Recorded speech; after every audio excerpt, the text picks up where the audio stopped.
Hi, and welcome to another inspiring artist worth studying. Today I'm going to be talking about Bernie Wrightson. Hi, my name is Escobar. I'm a storyboard artist on the Simpsons television show. I've been working on the show for over 25 years now, and I'm here to empower you. So Bernie Wrightson, he's a comic book artist, but one of the things that he was extremely good at was exaggeration and atmosphere, as well as one of his biggest accomplishments was doing this illustrated Frankenstein, an illustrated version of Frankenstein. So, but his forte and his love was of like monsters, kind of like the classic Universal monsters kind of a thing. Dracula, the Wolfman, Frankenstein, things like that. So he excelled in the horror genre when it came to that, and atmosphere and exaggeration. So let's take a look at some of his artwork so that I could show you what I mean. Okay, so here we have in one of Bernie Wrightson's illustrations, and this is an example of the kind of illustration he did for specifically that illustrated Frankenstein story. I'm going to have a lot of those and a few of other things that he did, but the Frankenstein illustrated was the pinnacle, like one of the best pieces of work he'd ever done. And I will show you what it is about his work besides but besides the amazing amount of work in this kind of illustrated style of almost etching kind of look, this is the general quality, the general look, the direction that he almost always wanted to go. He always wanted to go with this like really amazing pen and ink kind of look.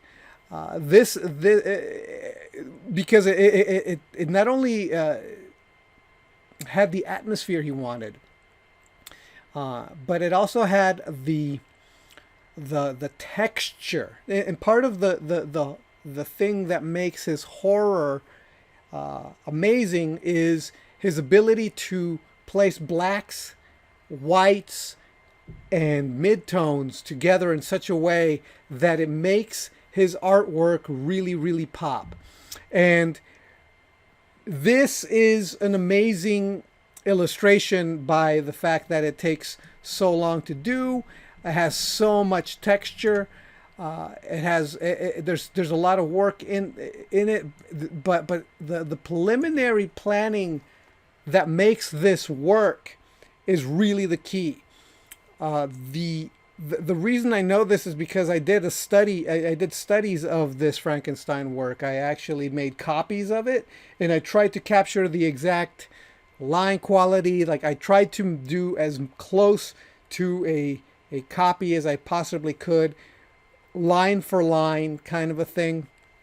And but before I even did a single stroke in ink, I had to figure out how he planned the values and where to place all the right values in the right place before I did anything.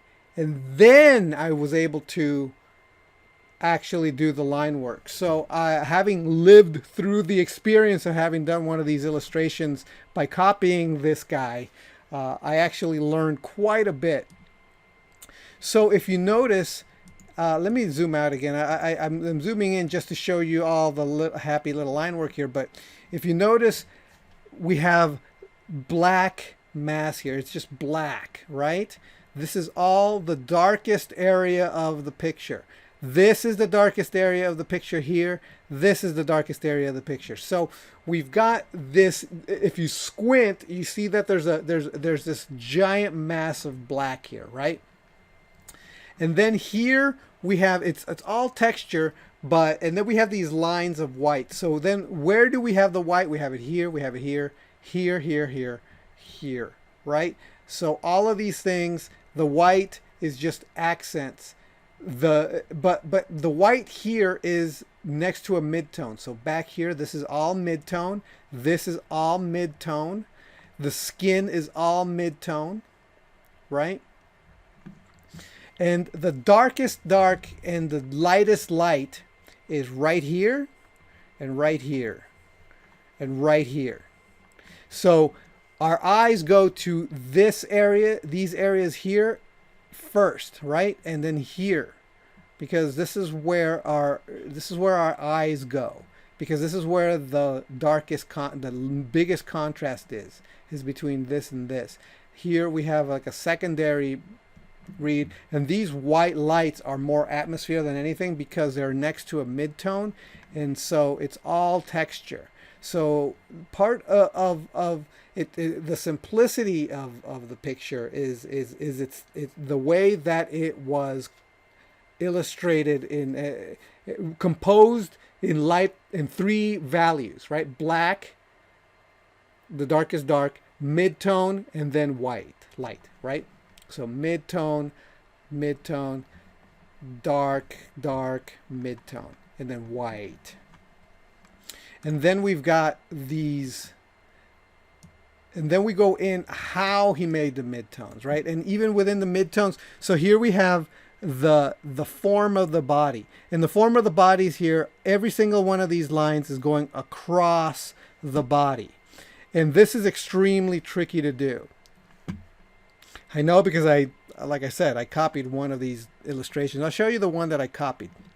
Oh, actually, I didn't download the one I copied. Whoops. Let me, so this wraps around. And then here with this, if you notice the muscle, he drew across the muscle right here, right? And then right where the muscle gets, right when there's an overlapping of shapes. So like, let's say that I have the hand here, and then this hand overlaps here, right? And then where the two bodies, the two parts overlap and then go into another, that's where he puts this extra thick line at the bottom. Okay, so if you're curious as to how this kind of line work is done, there's two ways you could do it. You could do the line all the way across and then press hard on the quill pen. If you're using a crow quill, you know, a little dip pen like this. You could also use a micron pen, something like a technical drawing pen like this, that has this kind of a tip. I don't know if you could see the tip here. It's not focusing. Bummer. Okay, so but it's one of these, and so you could use one of those. And so what you do is you draw the line, and having planned out where the two forms meet, where in your the muscles that you're going to use, where the two forms meet, that's when you, after you finish drawing the line, you do an extra little boop, like a little extra knob, boom, pop, pop, pop, pop, and then you add that thickness at the end there, like that, with a little bit of extra knob there. So that's one way of doing it. The other way, again, is just pressing down at the last minute. That's a little bit trickier. But sitting there doing these lines, it takes a lot of practice to get those consistent. I practiced a lot to try to get this kind of line working when I was doing this. It's extremely tricky. It's extremely time consuming. But check it out. It's amazing. It's, like I said, it's really worth studying. I got a lot of these drawings. I better stop just sticking around with just the one, right?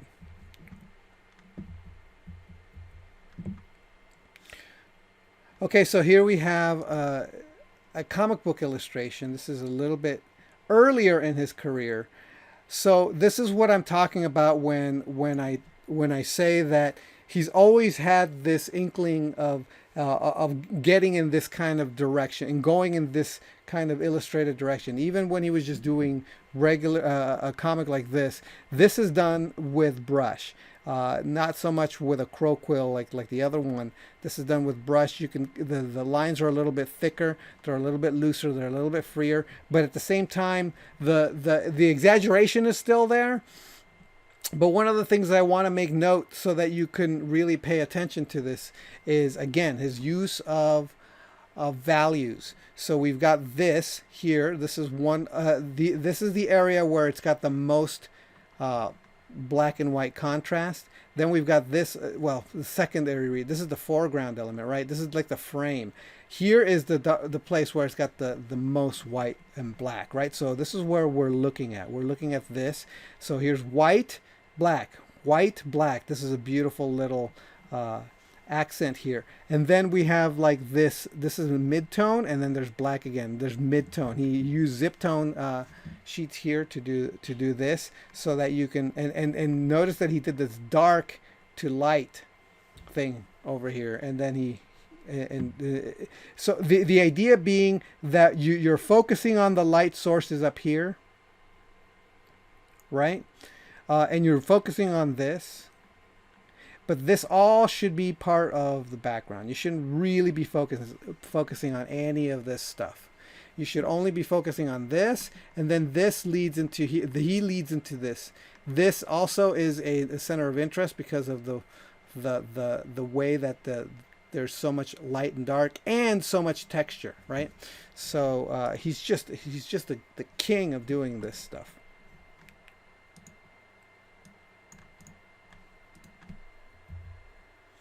Here's another illustration from the Frankenstein. Now, this is one of the illustrations that I did a tiny study of. And what I mean by tiny study is in order to get my hands wet, in order to like start trying to solve how to do this, I took this head here, and then I did a study. I copied it and tried to emulate the style, the look, the line quality, the everything, just the lighting, the way that he did everything, trying to solve for myself how he did it. So this is one of the drawings that I did attempt to do a study of. But again, the line, the way that he rendered this drawing is part of the fascination, right? Because of the amount of line work and subtlety that it takes to do just the very texture of this feels amazing. However, what you're actually reacting to overall is the way that he compose the light and the dark. So for example, the sky is completely white, and then you look at all of this. So every element here is a midtone. Like everything here is a midtone. Then this is a dark, dark, dark. So the darkest dark is here and here. So because his face is almost completely white, next to the dark, it's framed by the darkness of his face, right? This is the darkest area here. Everything is pointing to him, right?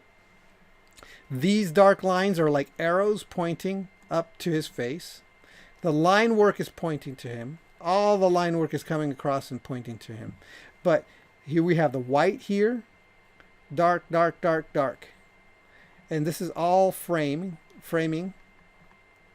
here, right? This is all where we're going. So if you squint, you're getting really white areas here, really white areas here. You want to read this guy, you want to read this guy.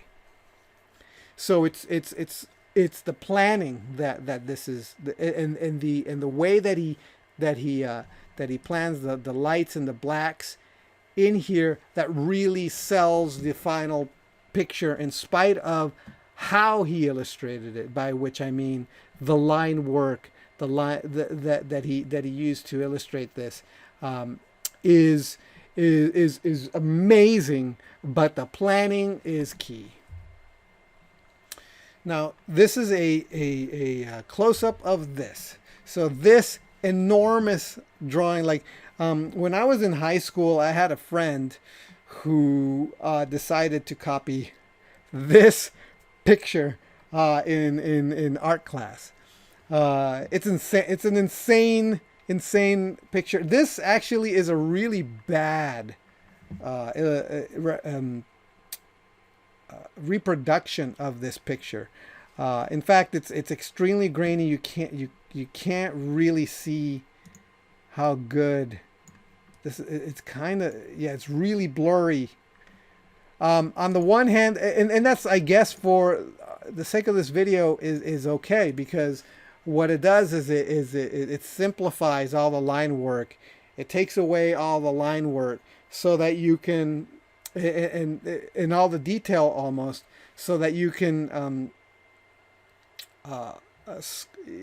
if you squint, it makes it even easier for you to see how he's breaking up the lighting here. This, hands down, is where your eye goes.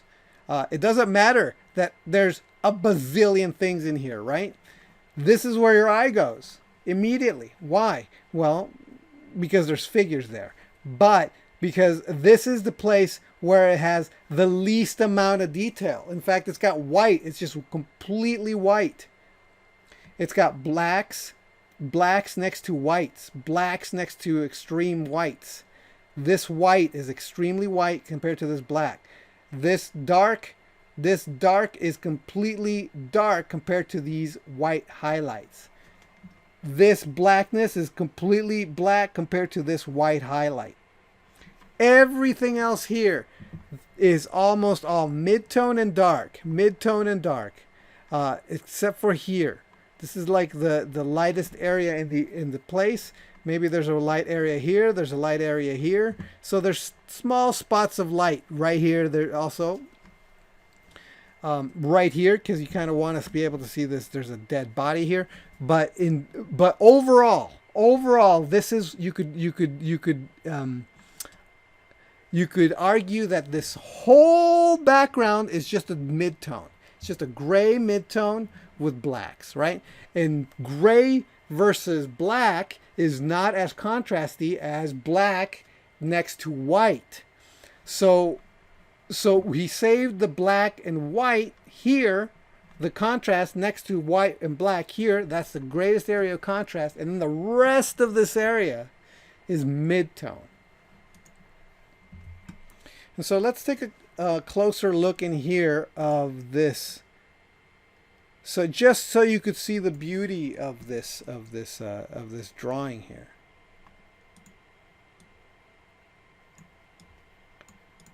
And how these, every single one of these lines, what he's even doing here is that he's wrapping around the form, wrapping around in perspective, right? There's counter.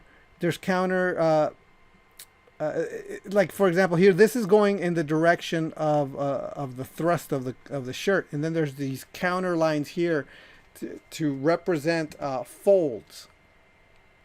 There's occasional breaks in these kinds of lines to represent plane changes, and sometimes they don't necessarily represent plane changes. Sometimes they are there simply to break up the lines, just to add interest.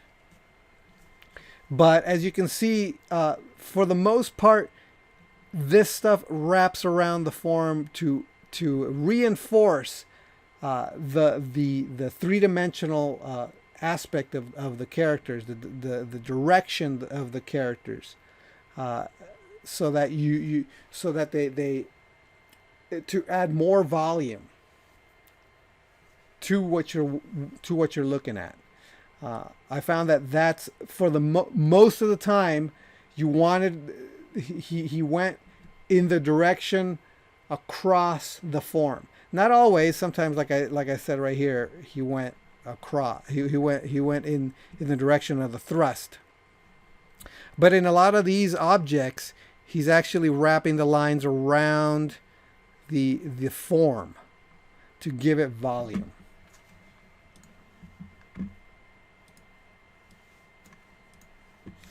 I mean, Bernie Wrightson's just so good.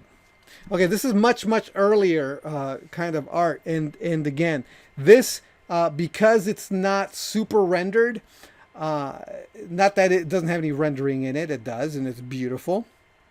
But because it doesn't have the highly rendered line quality of the Frankenstein, it's much more of a simplified version of what he did. So we have the blacks and the whites and the midtones, and it's much clearer and easier to see what he's doing in these earlier drawings, and how exaggerated this stuff is. So the light and the dark, here's the blacks, here's the blacks, here's the blacks, and then we got the light. So it's a little bit, it's almost a little bit more Toth, except Toth would have been much more simplified. Bernie Wrightson was much more exaggerated. His stuff is a little bit almost grotesque. His people are almost grotesque and like mangled, and that's part of the charm of Wrightson's artwork, and that's what makes it kind of horror feeling. And here we have the shadow, right? Look how gorgeous this is. All black, and then there's just white, and then there's like a little bit of midtone in here to explain away the some of the forms, make them softer, make the forms rounder. That's what the midtones are doing. They're just explaining how the form wraps around the figure. Here's these lines wrap around, and this is all done in brush and ink. You can tell the difference because the lines are so much thicker, right? But there's so much beauty and power in this illustration. It's just absolutely amazing. And so here we have another one of these, and this is look how quick he quickly does these with the brush, right? But again, it's still exactly the same thing. These wrap across, and again, it's all about the black shapes. How much work is the black doing, and then where to accent with a midtone. The midtone is only there to accent and explain the direction of forms and what direction forms are going. And then he leaves the white to do the rest. Another Frankenstein illustration, and again, here we have the black of these areas. Then we have this kind of mid-tone trees. These guys are all in mid-tone. So all of these guys are here. We got black, and then the trees are black. I mean, the trees are mid-tone. The men are mid-tone. The background over here is another mid-tone. This is all mid-tone. Here's white right here. There's a dark and white contrast here. This is the white here, the white here. This is mid-tone. There's a little bit of dark here. So you're supposed to be looking at this guy here and this guy here. Especially here, he's got the whitest. He's the most white. Even his mid-tone is whiter than these guys. These guys are a little bit darker next to their light. He's the whitest area in the place, and then the rest of this is so this is a dark gray here. This mid-tone, dark gray, and then this whole foreground element, that's light gray, and then there's just white, right? So that's this is all leading in here. This is all white next to the darkest darks, which are here and here. This is the whitest white contrast. Here, this is actually not the whitest white, because it's see how this is mid-tone. So this white is not next to an absolute black. His face is next to absolute blacks. So our eyes go in this direction here. And so I'm going to zoom in because just to show you the beauty of the rendering here. Look how beautiful this rendering is. And again, all of this stuff is all, they all have one direction. It isn't all over the place. It's all got one direction. And then whenever we have a plane change, it's a little bit darker. The line gets a little darker to explain that plane change, that change of the plane here. Here, this leg is going in this direction and then it goes down this way. So this time around, he chose not to necessarily wrap across, right? So usually it's interesting. When it comes to clothing, he tends to most of the time just go in one direction. When it comes to actual the actual muscles, he tends to wrap across, which is really interesting. Like for example, here this head wraps across, right? This wraps across the cheekbone here. This even goes. This is down plane here. It's I don't know if he's doing that on purpose or see here you have this wrapping here. Here's two planes of the head, and it's wrapping across. This is going across down this way. This is the only place I've seen him not do the wrapping across. So it's not complete. It's not an absolute, right? But these guys have very clear plane changes, very clear changes of the plane.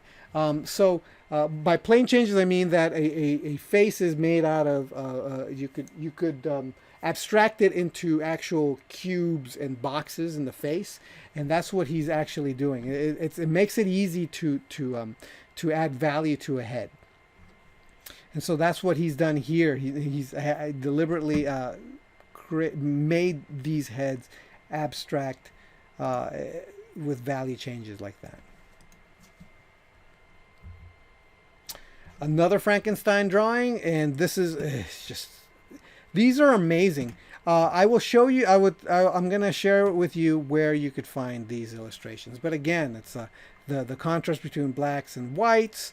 I'm going to go on forever. There's just too much to say about these illustrations. Let's keep moving. Okay, so here's an older comic. And again, but same principles, just not as beautifully rendered, right? But this time he's using gray value tones. So these are gray washes. It's still pen and ink. All of this is pen and ink, except that he's diluting the ink with water to get the midtones, to get grays, right? So he's just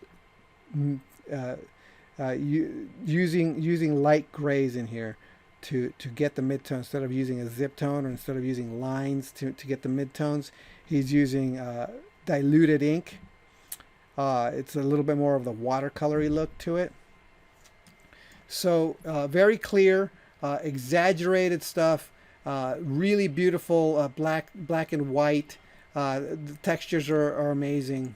But this shows you how to break the values down correctly, right? And then we've got a color illustration. This is kind of small. Let's see if we could zoom in here. And so even his line qualities, when he's just doing just the color stuff and then having, like, I believe this is watercolor. I'm not sure. Maybe these are inks. I'm not 100% sure. But in any case, beautiful work here. I love this guy's over exaggerated head.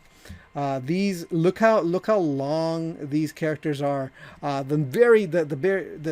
hands, how like super knuckly. Look how knobby his hands are. So Wrightson was pretty versatile when it came to this stuff. Like he did try to do paintings. He tried to do oil paintings and things like this. But I think some things like this are one of his more successful color drawings, where he was able to get this kind of look to his drawings. And again, like, we have the way that this is composed. the way that this clothes is drawn and how exaggerated the characters are, the attitude, the personality, the characters. It's just he's just absolutely worth studying. I highly recommend taking a look at his work. And here's finally, this one says 1970. So again, this is slightly earlier, but you can tell that this is the direction that he he wanted to go in this direction with his work, this kind of line quality that makes to capture the mid-tones and things like that. But again, a lot of texture, blacks next to extreme whites, blacks next to extreme whites, so that we can get this kind of drawing of the eyes, right? And at the same time, we have the way that the line work points to where he wants your eyes to go. And while everything just follows the flows, like I said, the line. When everything is pointing over here in this direction. Look how everyone is pointing in this direction. How can you not look over here? Her arm is coming down here. This guy's coming down here. Looking. This stuff is just kind of stopping your eye from going anywhere. The snake is looking down here. The kids are looking over here. This is all black, so you're not supposed to be even look over here. This line, there's a line right here that comes in across, and it all comes back to here. This is all pointing here. This is all coming across, and all of this is pointing in this direction. It's beautiful, beautiful work. So again, absolutely worth studying, especially if you're into monsters. But something like the way that he over exaggerates his creatures and his characters, it's fantastic. So let me share with you, if you're really interested in looking and getting some of this work in print, because I highly recommend it, especially if you're going to do studies off of it, like I did.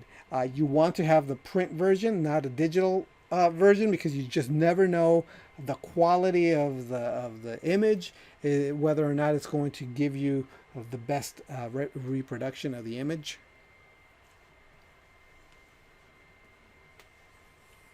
So let me start with this. We have a look back. This is a book of Bernie Wrightson's work. Over many years, you get lots of his. You get illustrations, of all kinds, from his whole the history where he starts, his Frazetta influence. He talks about being influenced by Frazetta. And then you also get really nice reproductions of some of the Frankenstein artwork. So this is a really great book. It's called Bernie Wrightson, A Look Back, edited by Christopher Zaviza. I will have a link to this book, if it's not out of print, in the description of this video. In fact, of all the books that I show you right now, I am going to have a link to the book in the description of this video. So here's the other one I have here. It's called this is the Illustrated Frankenstein with Bernie Wrightson's artwork on it, and even the cover is that really big Frankenstein here. And as you can see, I have my post-its here of all the illustrations that I was going to study from. So absolutely a treasure. This is one of the best books you can possibly have if you're interested in beautiful illustrated ink artwork. If you know, it's just, I mean, I just showed you only some of the illustrations. There's just, this is a treasure. You gotta, if you don't, you're not a fan if you don't have this. This is just absolutely fantastic. Okay, so this is a book I think I found at Comic-Con. These are Bernie Wrightson's Lost Frankenstein pages. So he did more artwork than is actually in here.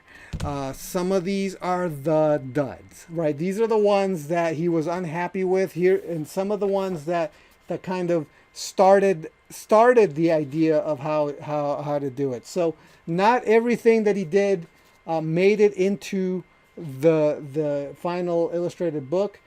Some of these he thought the compositions weren't as good. Some of these you actually have the actual roughs in here, experiments of different versions, stuff that he thought wasn't working. We've got thumbnails here. So this is a really great companion piece because you get to see some of the actual work in progress, how he was working out the comps. Some of the ones that just didn't work, and then he explains why some of them didn't work. You can understand why he didn't leave them in, because they are a little bit weaker in some of them. Some of them, for example, here we have this. There's two versions. So this is the version that ended up in the book, and then there's this version that was the preliminary one, and without the eye looking through. And he did it twice, and definitely you could see that the final one that ended up here, which is he's bigger in the frame. His eye is looking through. This is smaller in the frame, and you don't see his eye. This is better. This is a lot of work. This is better. So don't be afraid to kill your babies. Here's a good example of a pencil, the pencil work that went into this here, the pencil work that went into doing. So there's he would ink this, right? It's got the values in there already and everything. And some of the line work kind of slightly worked out. So highly recommend this one. It's called Bernie Wrightson, The Lost Frankenstein Pages. It's a very, very small, thin book, but highly recommend it. And there's also illustrations. He was the co-creator of Swamp Thing. So you could read the early Swamp Things that he did. You could see all the Wrightson stuff in the Swamp Thing books. They're beautiful, beautiful books. Very exaggerated drawings. Really fun to look at, so Bernie Wrightson, fantastic person artist to follow and study from, especially when it comes to pen and ink work. All right, so I hope I have opened your eyes to yet another artist that you may not have known of, and I will talk to you next time. All right, bye.